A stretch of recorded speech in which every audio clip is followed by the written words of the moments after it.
Rigby's Roads, Chapter 21. She loves me not. 6 days later, Jack returned back to work. Carl approached Jack from the back, extending his hand. "Hey, welcome back." Jack turned around, and Carl reacted as he saw the bandages around Jack's head and covering up his one eye. "Geez, Jack, what happened to you? Did you have an accident?" "I was in a fight with a biker gang." "Yeah, right. What happened?" "It's a long story. I'd rather not go into right now. My head still hurts. It took me 2 days to get back home, and it's only a 7-hour ride." Jack was sensing something had changed. Something was different because Carl would not stop shaking his hand. "What's up, Carl?" "Come to my office. Let's talk." Carl closed the door behind them. "I had to let Tompkins go. He kept sliding downhill every day. I don't know what happened to him. He just imploded. I want you to take over his job, coordinate all creative activities, and give the presentations. You work well with Ted, Doug, and Bonnie, and I know you can do it." "Yes, I can, but I don't want it. I think you should give it to Bonnie. She is far more organized as far as presentations are concerned. You saw how she came alive when she had the opportunity. She's been the backbone of your presentations all this time without getting the credit." Carl leaned back in his overstuffed black leather chair. "Come on, Jack. You're always in charge, even when you're not. You couldn't work for Bonnie." Yes, I could. And if you trust me enough to take over this group, then you should trust my judgment that Bonnie is your man. Woman." Carl was skeptical. "I'm not as sure as you seem to be. Up until that last presentation, she's been pretty much like a church mouse. But in this last week since Tompkins left, she's broken out of her shell, full of self-confidence, and speaking up in meetings. It's like she's a different person. But which one is the real Bonnie?" Jack smiled as he took Bonnie's new uprising as something more related to what he did rather than Tompkins simply leaving. Jack leaned forward in his chair and expressed in a serious tone, "If you pull Ted and Doug in here, one at a time, and put them on the spot about what she's contributed to the presentations, I think you'll get a better idea of reality. I'm serious, Carl. Bonnie is the right choice." "Well, she could be the right choice, but how would Ted and Doug react to her stepping over them?" "She wouldn't be stepping over them any more than I would be if you chose me. We can do without someone holding Tompkins' title for a while. Give her the next project that comes through the door and let her run with it from scratch. Then everyone will see in her what I see. She's dynamic, vibrant, and full of life. She only needs a door to open for her. That's all." Carl tilted his head slightly and carefully chose his next words. "Well, you've never steered me wrong before. I'll give it some serious consideration. Thanks." Jack went back to his desk and went through his email. Although he was anxious to see Bonnie, his mind kept replaying the events of the past week, the excitement, anger, and the pain. He didn't want to dwell on it anymore, but it was never out of his mind for more than a few minutes.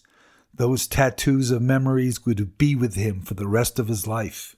He saw an email from Bonnie, dated 3 days earlier.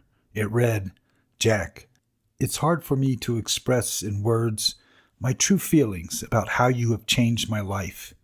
You have given me a reason to be excited about my future. You helped erase some of the baggage that I've been carrying around and have helped me open up new doors. I have finally found the confidence that was taken away from me. I am woman, hear me roar. But most of all, you have given me back something that I was afraid I would never feel again. You have awakened my sexual confidence. How can I explain to you what it's like to be driven down to a feeling of extreme loneliness, being insignificant, unimportant, and tainted, and then to come back from that dead end and be given the chance to go down a different road is truly a life-changing event. I don't know what else to say except that I owe you big time, and I want to give you one night to remember that is worthy of my appreciation. All my love and affection, Bonnie." Wow. How do I respond to that? I guess that CD I made for her must have done the trick. He was shaken, but felt rewarded.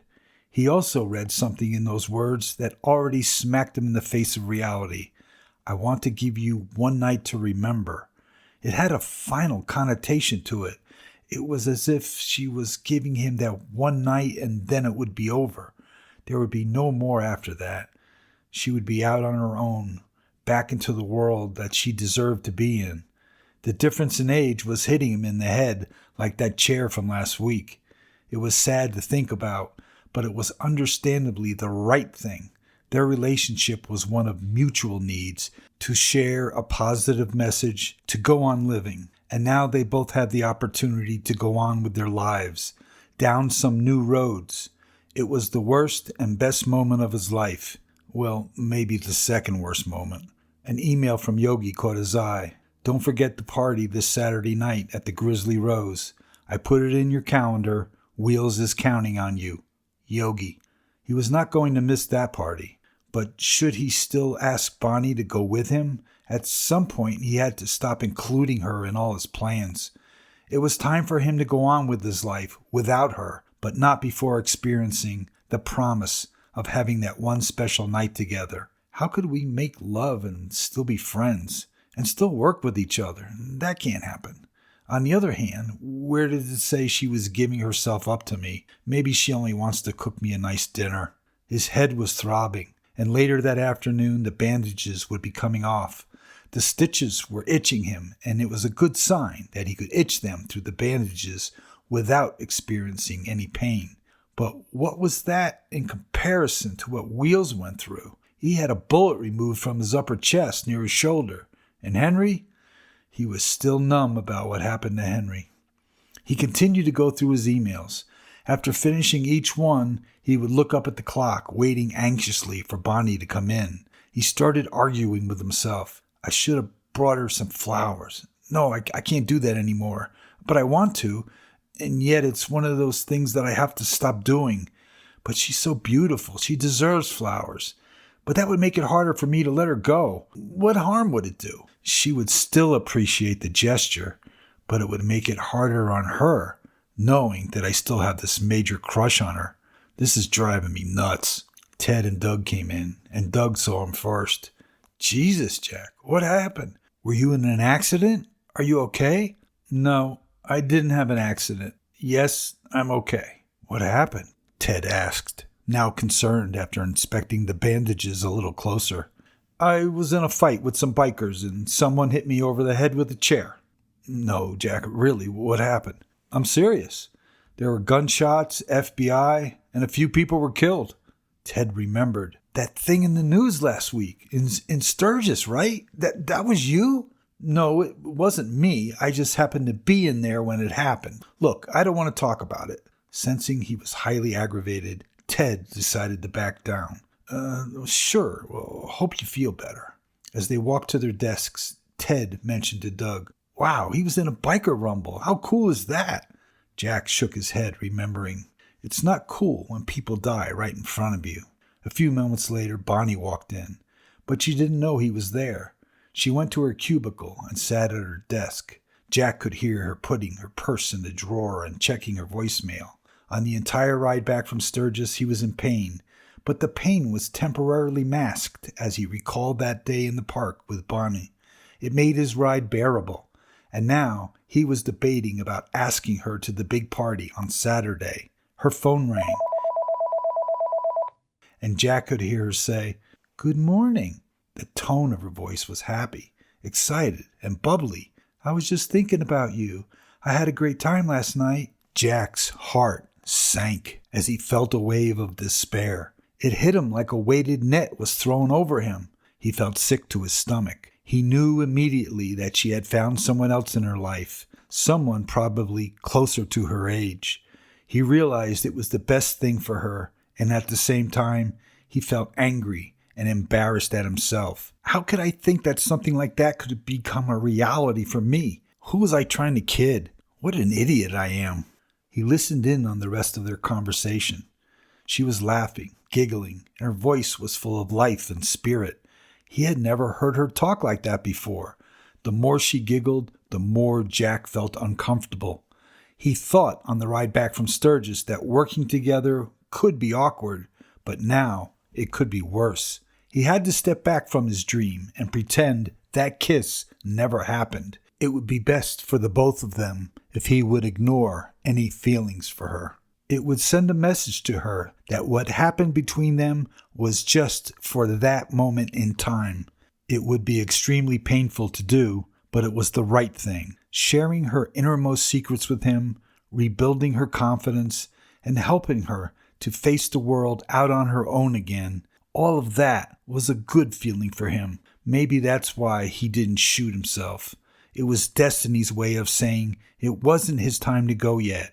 He first had to travel down the same road with her for that short period of time to bring her back to life. Now that he had her back on track, it was time for him to click on his turn signal and go in a different direction.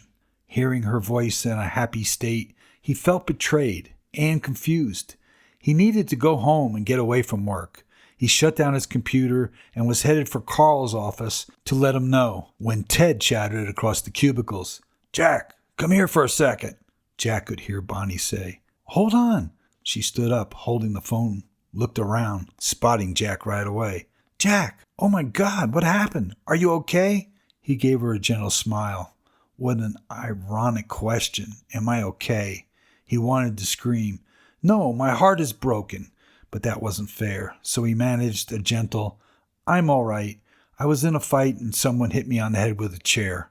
That's all."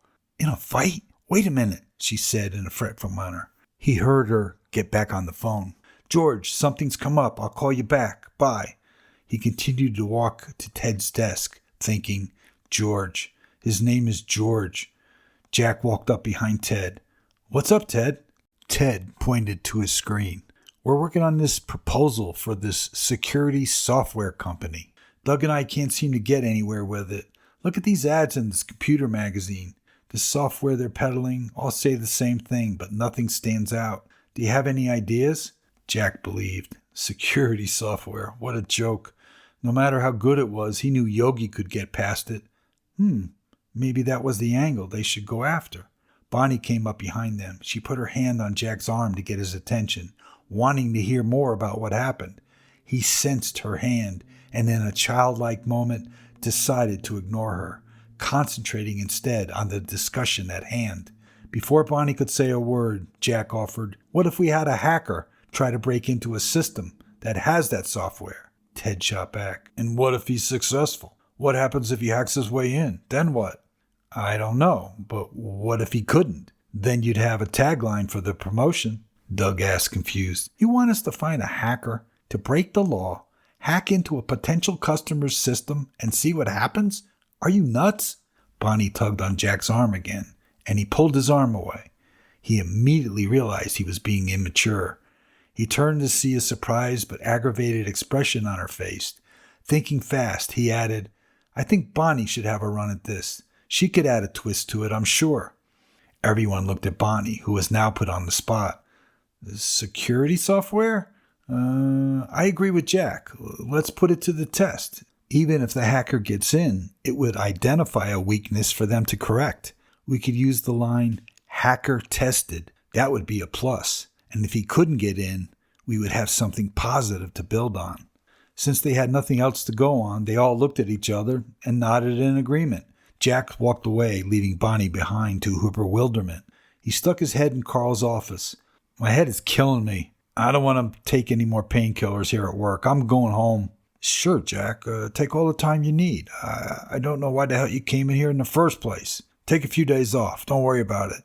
He turned around to see Bonnie standing in his way. There was no polite way to escape, but it would hurt him to talk to her, knowing she now had someone else in her life. All he could manage was, "I'm sorry. I'm not feeling good. I hope you understand."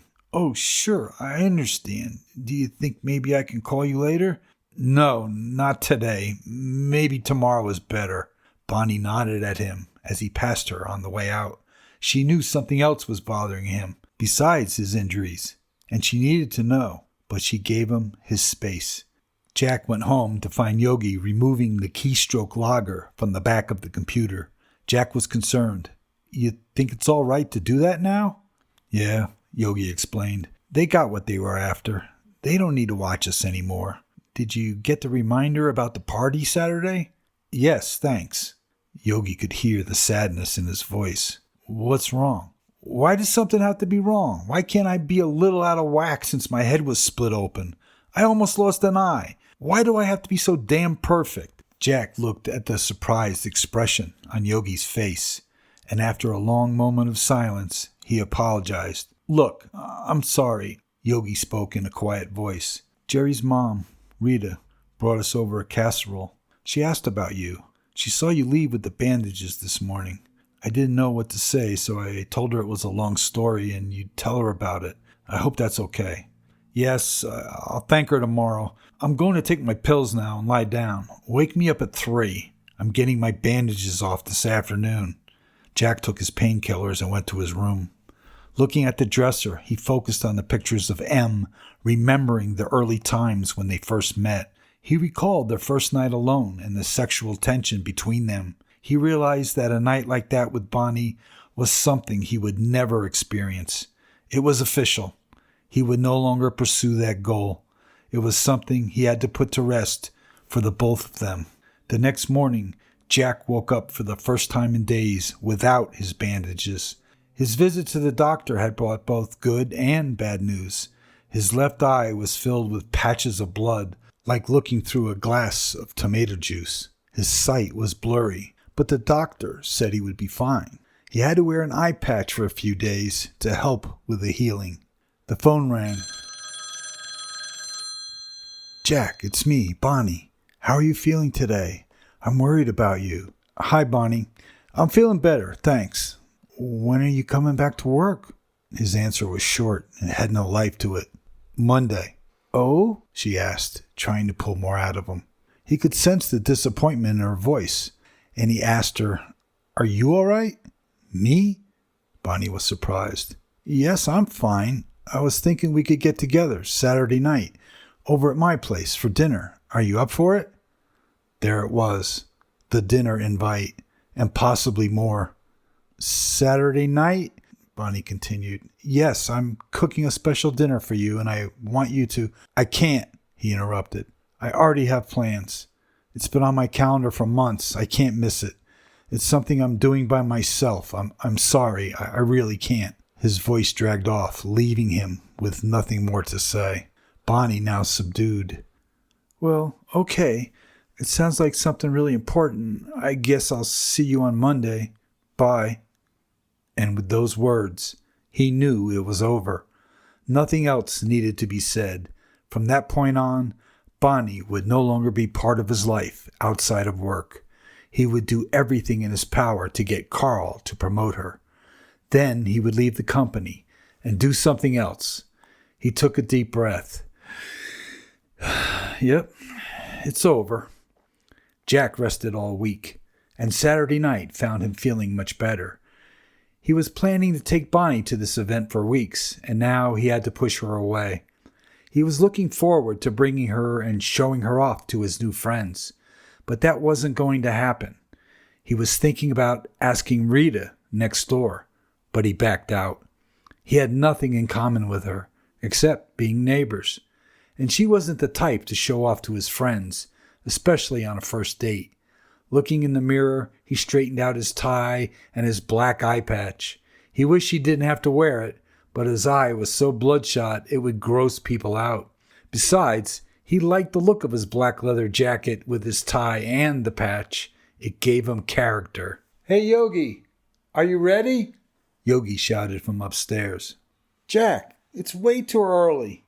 You know there's still enough time to ask Bonnie to go. I think she'd have fun. Jack snapped back. No, I can't ask her. She already invited me over for dinner tonight, and I turned that down.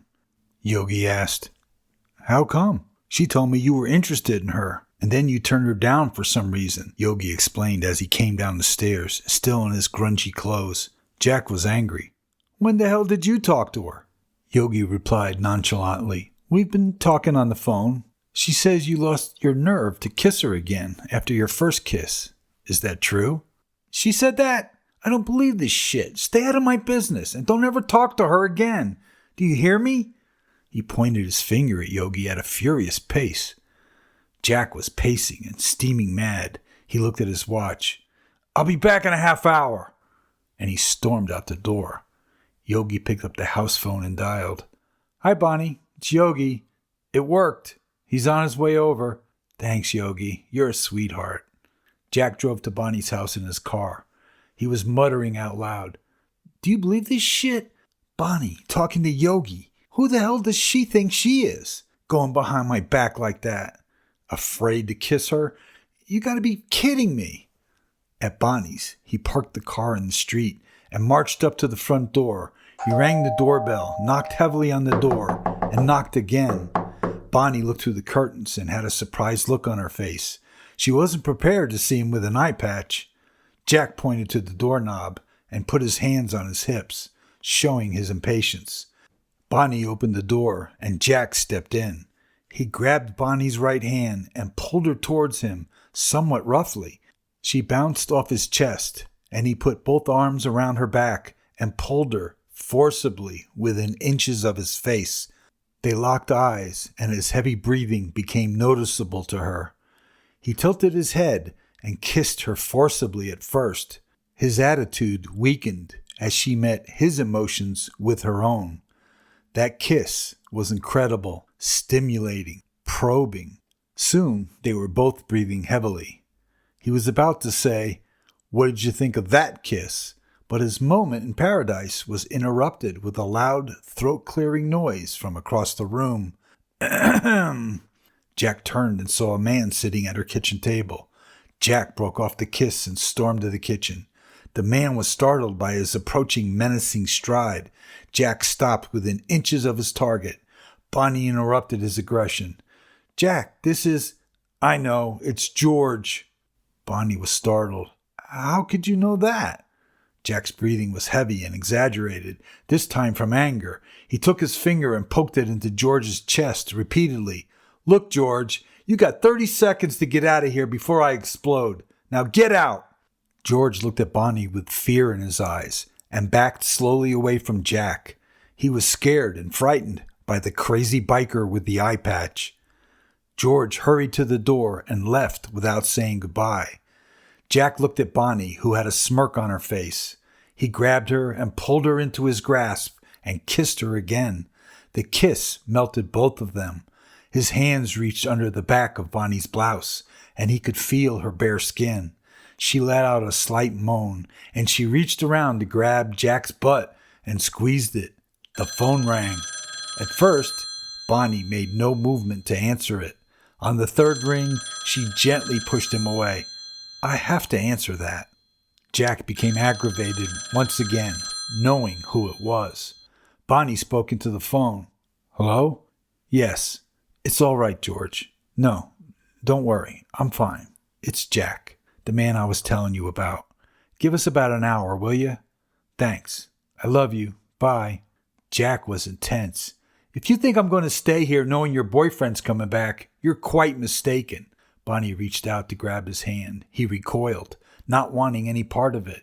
She urged him, "Jack, I want you to come here. Now." He looked at her carefully and noticed she was still smiling while she reached for his hands. "I don't want to be here anymore." He pulled his hands away from her. "Call your boyfriend back up. I'm leaving." She stepped in front of the door. "No, you're not. I won't let you." "What?"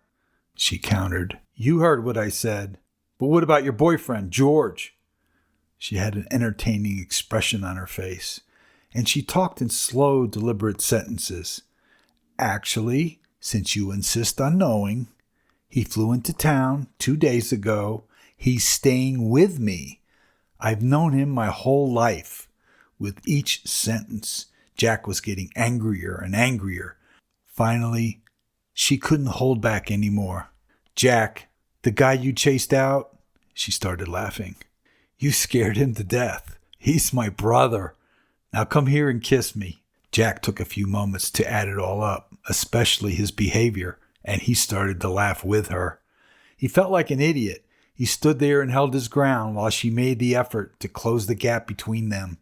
He surrendered, and this time lured her in gently.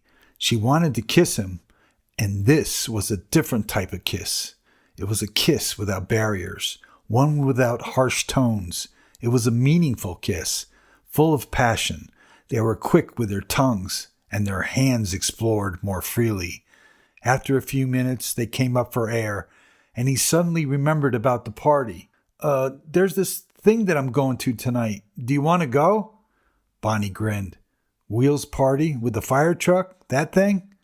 Jack took a step back. Bonnie raised her eyebrows in a "I gotcha" look, and they both said at the same time, "Yogi." Bonnie turned to walk upstairs. "I'll get changed. I'll be down in a few minutes." He sat on the couch and leaned his head back on the top of the cushions, staring at the ceiling. "She likes me. I guess maybe I will pursue this a little further. Hell, why not?"